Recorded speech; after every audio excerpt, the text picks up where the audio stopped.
Selamat datang di New Kang Kenong Official. Tekan tombol subscribe, like, dan tinggalkan komentar di bawah serta nyalakan lonceng bila Anda menyukai video-video dari kami.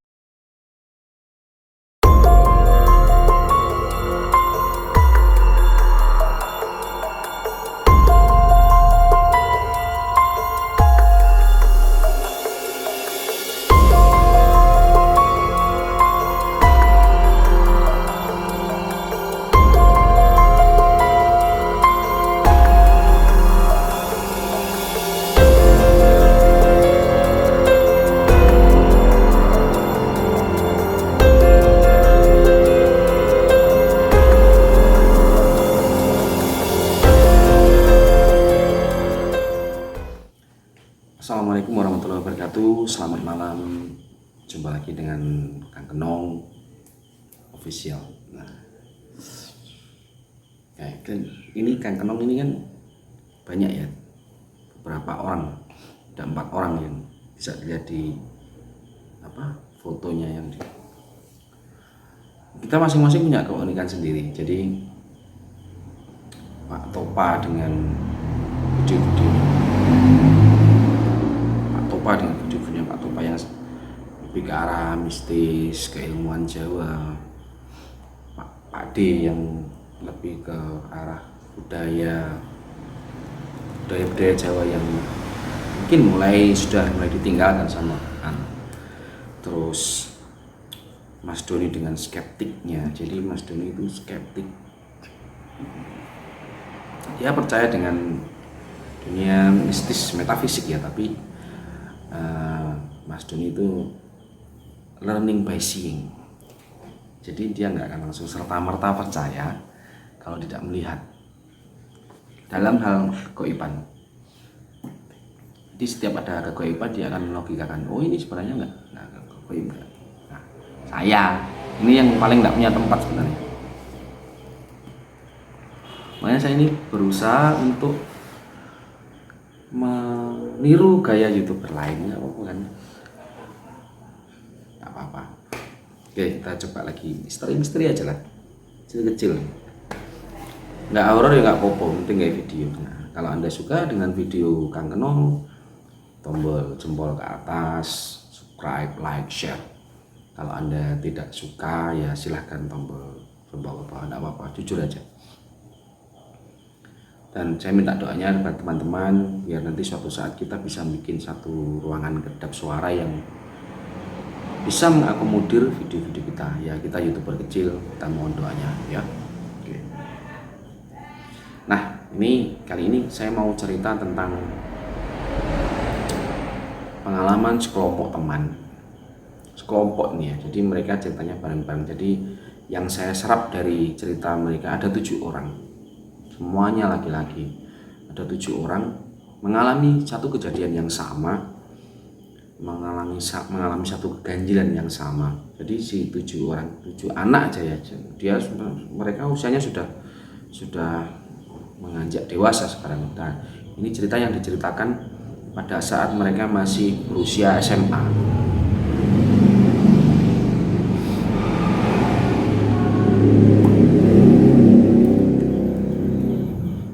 Sekitar tahun 2003, 2002-2003 ya. Jadi si 7 orang anak ini memang terbiasa naik gunung. Mereka ke Semeru, mereka ke Merapi, ke Lawu, ke Wilis, ke gunung-gunung yang ada di Jawa. Nah, 7 anak ini benar-benar enjoy dengan kegiatan mereka. Setiap bulan mereka mengagendakan, bulan ini naik ke Wilis, bulan ini naik ke Semeru, besok naik ke Arjuno, naik ke Lawu, seperti itu. Nah, dari 7 anak ini, suatu ketika mereka mengagendakan untuk naik ke Gunung Wilis.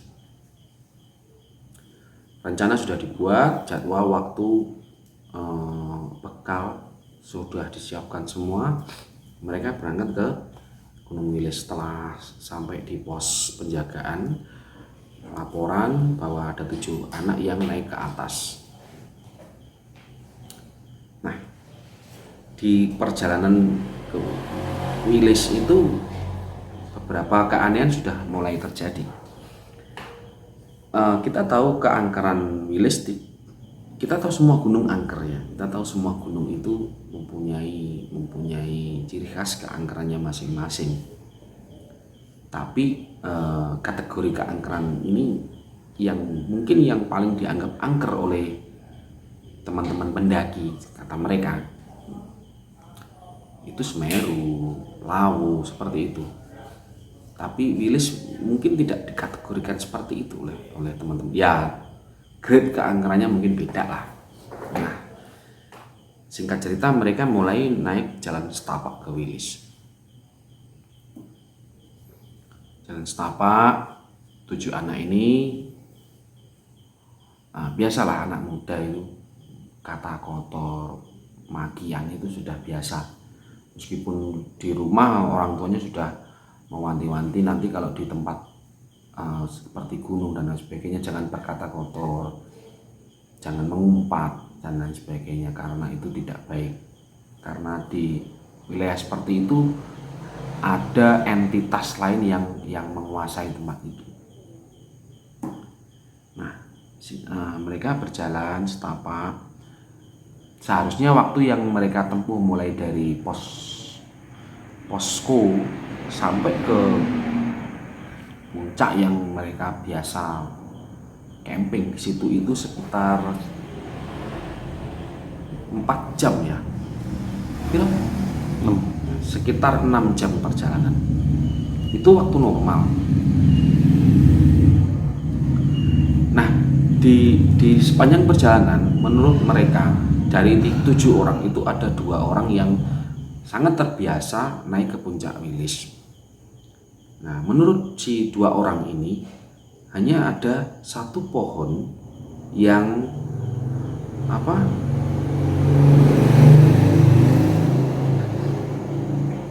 yang ambruk, bahasanya apa sih? Melintang. Yang tumbang. Ada 1 pohon yang tumbang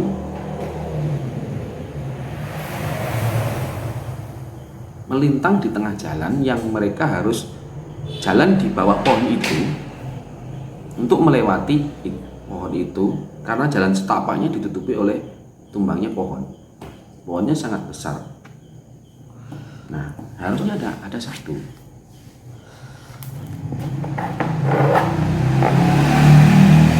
Nah, selama perjalanan itu ternyata ada 3 pohon yang mereka lewati posisinya sama. Di pohon yang lewat ketiganya, 2 anak yang memang terbiasa naik ke Wilis ini baru sadar, karena mereka di perjalanan memang bercanda, guyon dan lain sebagainya. Mereka baru sadar mereka melewati pohon itu 3 kali. Padahal hanya ada 1 jalan dan tidak mungkin jalan itu berputar. Si 2 anak ini kemudian baru sadar mereka melewati pohon itu 3 kali. Melewati sebelum sampai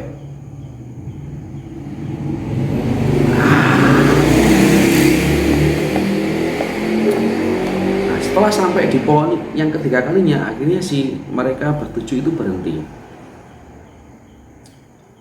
Dan si dua anak ini mengatakan, "Rek, yuk berdoa."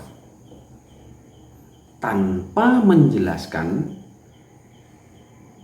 bahwa mereka sudah 3 kali melewati pohon itu. Nah, ketika berdoa itu memang suasananya memang, meskipun itu sekitar, kata mereka bercerita sekitar jam 2 sore lah, itu hujan, nggak lebat. Kita tahulah di gunung itu ada kabut lewat, dan kabut itu adalah awan hujan sebenarnya kan. Itu hujan yang rintik-rintik. Suasananya sangat sepi kan, kita tahu di gunung. Bahkan pada saat itu menurut cerita mereka tidak ada suara binatang apapun. Dan mereka juga tidak menemui pendaki lain yang turun dari atas. Jadi memang benar-benar mereka sendirian, 7 orang ini di lereng Wilis.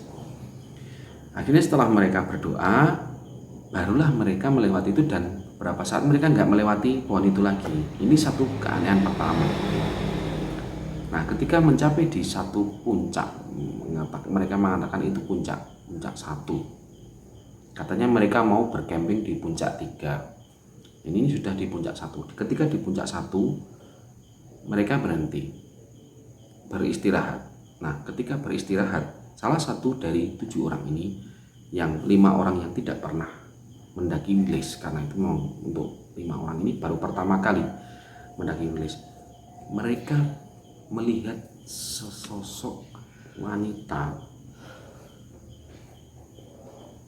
yang bentuknya itu seperti wanita biasa normal, mungkin usianya sekitar 25 tahun, berdiri di satu pohon. Yang pohon ini ada tumbuhan tanduk rusa, kalau Anda pernah melihat tumbuhan tanduk rusa. Dan ini si wanita ini menggoyangkan daunnya tanduk rusa ini ke kiri ke kanan itu terus. Nah, satu orang ini melihat si wanita ini, tapi keenam lainnya tidak. Nah, si satu orang ini cerita, "Rek, nek kono ana arek wedok nyekel godhong." Nah, teman yang lain mengatakan memang mereka semua melihat daun itu bergerak, tapi tidak melihat si wanita itu. Nah, ada satu teman yang tidak percaya dengan hal seperti itu. Tapi si anak ini memang sering ke perpustakaan.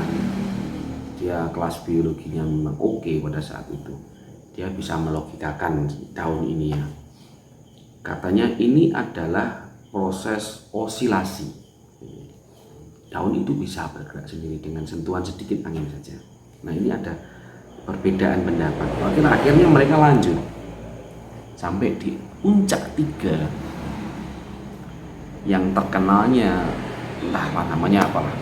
Mereka mengatakan puncak 3 ini sebagai puncak asmara karena memang di situ pemandangannya sangat luar biasa indah. Nah, di puncak 3 ini hanya ada satu sumber mata air.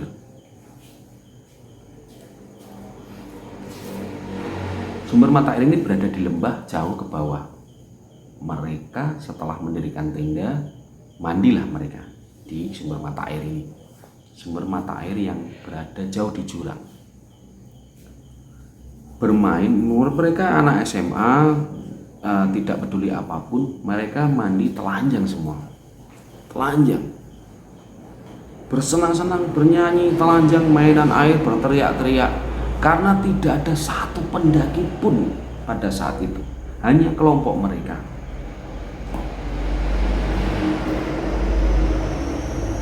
Dan satu orang yang tadi melihat, yang ketika perjalanan melihat si wanita ini, melihat kembali wanita ini di sumber air ini di atas batu besar, tapi tidak dengan pakaian yang awal. Karena menurut dia pakaian yang awal itu hanyalah seperti kuntilanak memakai daster seperti itu, tapi dengan wajah yang tidak mengerikan. Nah, ketika di sumber mata air ini, yang terjadi adalah wanita yang tadi dia lihat berada di sumber air ini memakai pakaian adat Jawa, bukan adat Jawa, pakaian penari Jawa. Dan dia sedang menari di atas batu dengan lemah gemulai, dengan make up yang sangat cantik.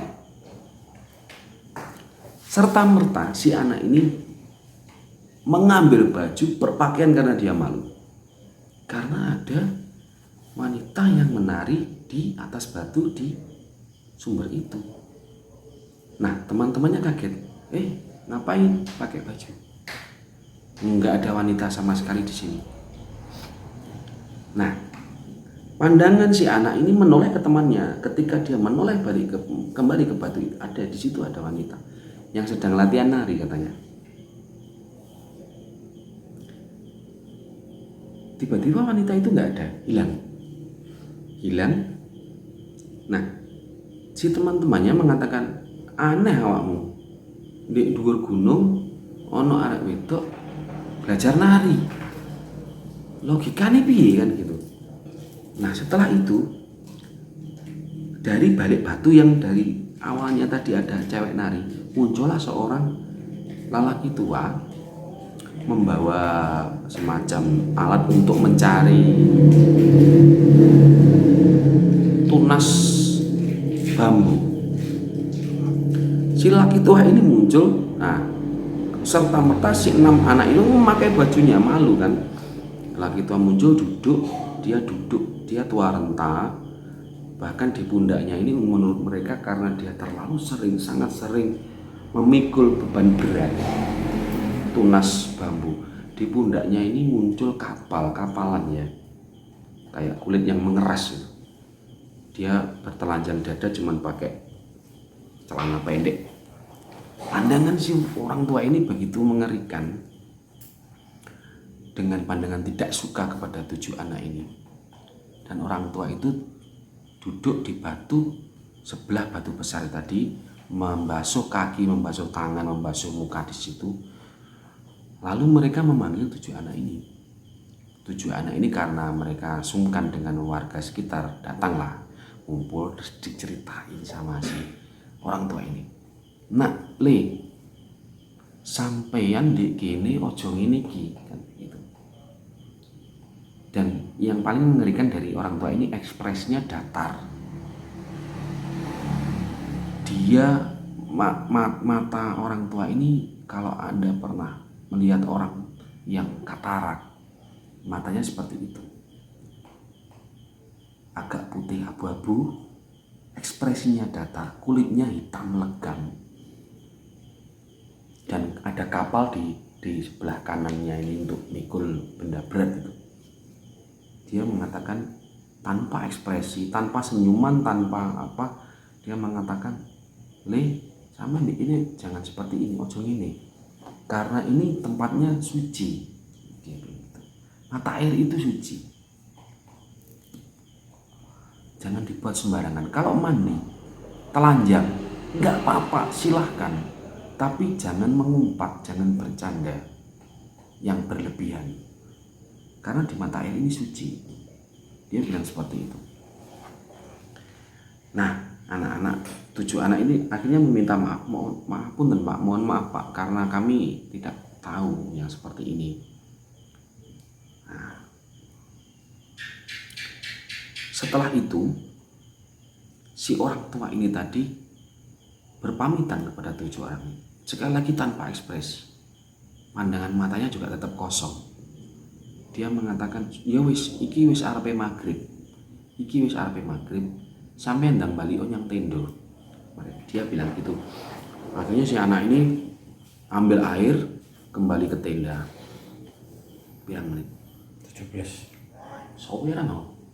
Iki sampean wis pinten lho Pak ya? Berarti garek aku ya? Los Nedon. Kembali ke tenda di malam harinya.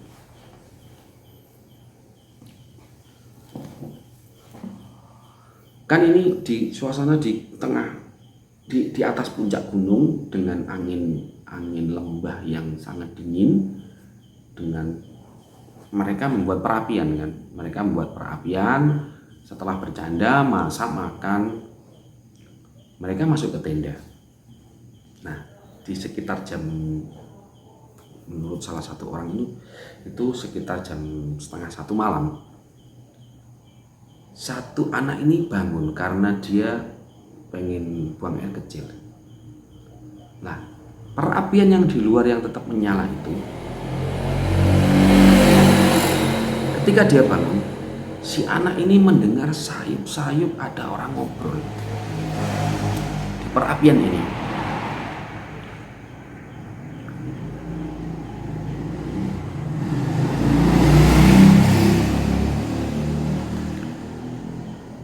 Sayup-sayup orang ngobrol, dan dia nggak berani keluar. Wah, masa ada pendaki lain malam-malam, kenapa baru nyampe kan gitu. Dia tidak berani keluar dan dia hanya mengintip dari selambu tenda ini.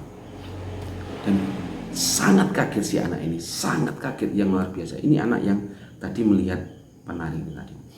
Sangat kaget karena di luar ada 2 orang yang mengobrol, adalah si orang yang mencari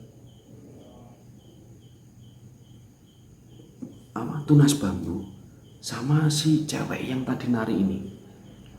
Tapi yang menjadi aneh adalah si cewek yang tadi nari ini, dia tidak memakai pakaian tari lagi, dia kembali memakai baju putih tadi.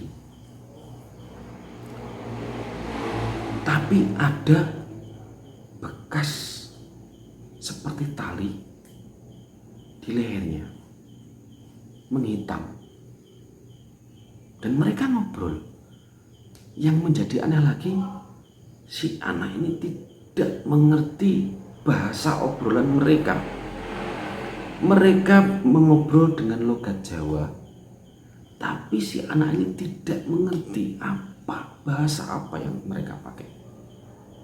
Gemetar si anak ini, takut karena gak mungkin, gak logis ini cewek malam-malam nongkrong di perapian sama seorang lelaki tua yang matanya pucat, gak ada ekspresi, bertelanjang dada malam itu ngobrol di perapian tenda mereka. Ketika si anak ini ngintip, ternyata 2 orang ini tahu, menoleh. Dan ketika menoleh, mereka tersenyum dan mengatakan, "Sini mas, ikut ngobrol dengan kami."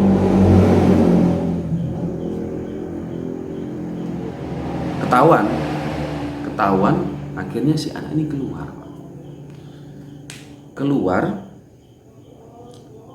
Ketika keluar, akhirnya mereka terjadi obrolan dan si anak ini ngerti apa yang diobrolkan. Tiba-tiba saja bahasa Jawa itu ngerti. Maksudnya tiba-tiba saja mereka berbahasa Jawa kembali kan gitu. Ngobrol lama, si anak ini tidak merasa tubuhnya panas, nggak merasa tubuhnya dingin, dia hangat dengan api. Sampai pada satu titik si anak ini mengantuk. "Pak, kulo sampun ngantuk. Mbak, kulo sampun ngantuk, kulo tak istirahat rumiyin." Nah, anehnya orang tua ini mengatakan, "Mas, sampun ngantos tilem teng tenda nggih. Niku senes tenda jenengan." Dia bilang seperti itu. Lah, teman-teman saya tidur di tenda itu, Pak. Bukan. Tendanya jenengan di sana, Mas. Si orang tua itu menunjuk satu semak-semak, alang-alang ya, kalau di puncak gunung itu alang-alang yang seperti agak rumbun. "Di sana Mas tendanya sampean Mas," kan gitu. Si anak nggak percaya, nggak mungkin masa tenda saya jadi alang-alang. Si anak, "Ya pun Pak, mboten usah guyon, nggak usah bercanda Pak." Dan si orang tua ini tadi tersenyum dengan tersenyum yang ganjil. Nah, si wanita ceweknya itu bilang, "Enggak Mas, ini bapaknya guyon. Tendanya Mas yang itu. Teman-temannya Mas tidur di situ." Akhirnya percaya. Singkat kata, si anak ini masuk ke tenda tadi. Setelah masuk ke tenda tadi, tiba-tiba seolah-olah dia merasa sangat ngantuk dan nggak bisa ditahan. Akhirnya dia tertidur.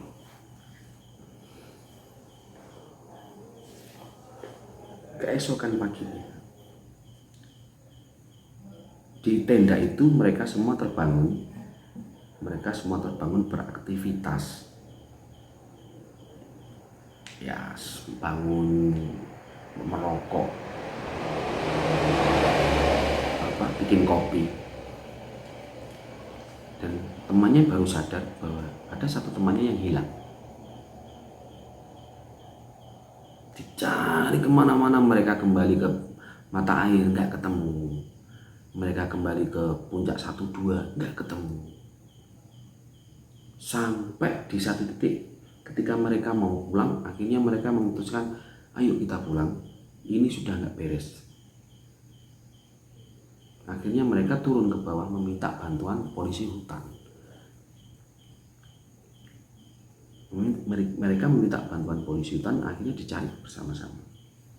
Nah, ternyata temannya ini tadi ketemu di salah satu lembah yang harusnya nggak dilewati sama dia. Jadi jalan lembah itu, jalan ke puncak itu naik.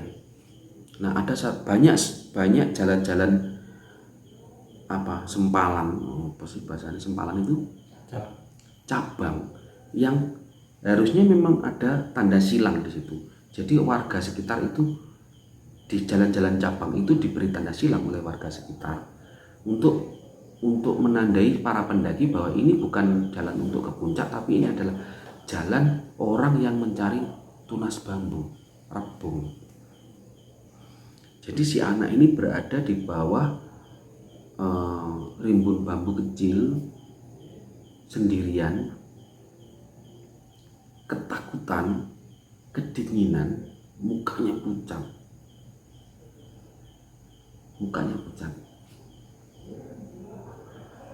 Di sebelahnya ada tongkat yang untuk mikul rebung itu, sama ada sehelai kain selendang yang untuk nari.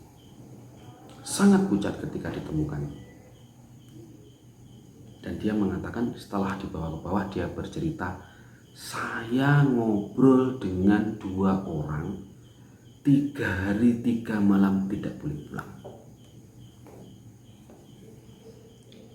Kalau seandainya tidak segera ditemukan, saya mungkin tidak akan selamat, karena 2 orang ini sangat jahat dan sangat mengancam.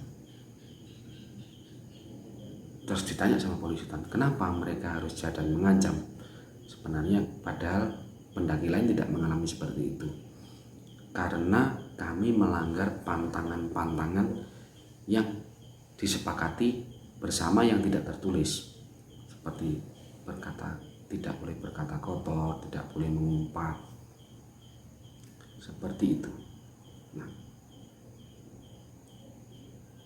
satu pelajaran yang kita ambil dari peristiwa ini adalah di tempat yang seperti itu, yang di gunung, di tempat-tempat alam seperti itu, bukannya tanpa penghuni, bukannya penghuninya kosong, tapi ada penghuni-penghuni yang tidak bisa kita lihat, yang mereka mungkin tersinggung dengan apa yang kita kerjakan.